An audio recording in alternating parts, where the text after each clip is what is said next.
लक्ष्मी कितनी होती है?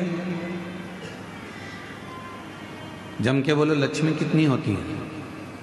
आप लोगों ने वैभव लक्ष्मी की किताब पढ़ी होगी, तो कितनी लक्ष्मी है?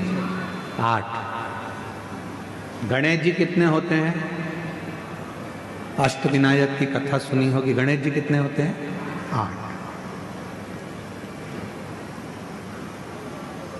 सरस्वती भी, वीणा देवी भी अपने अलग अलग स्वरूप में विराजमान है।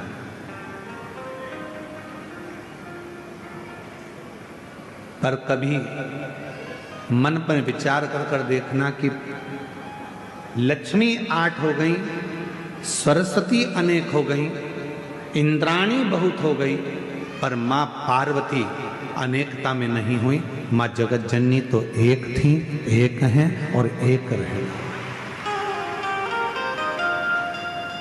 मां पार्वती एक स्वरूप।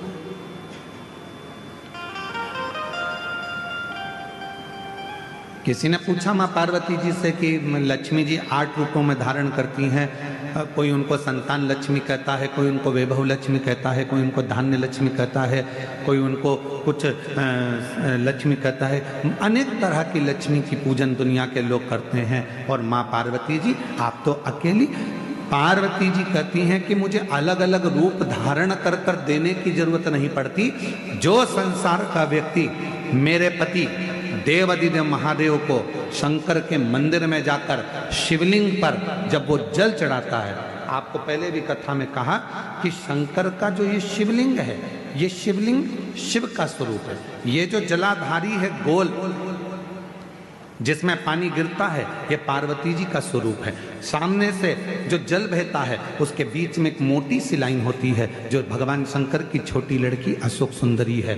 फिर राइट में गणेश जी महाराज, लेफ्ट में सदानंद कार्तिकेय जी हैं। शिवलिंग के ऊपर जो बूंद बूंद पानी घड़े में से टपकता रहता है वो शंकर जी की 5 लड़कियां हैं, जया, विषहरा, शामरी बारी, दौतली, देव।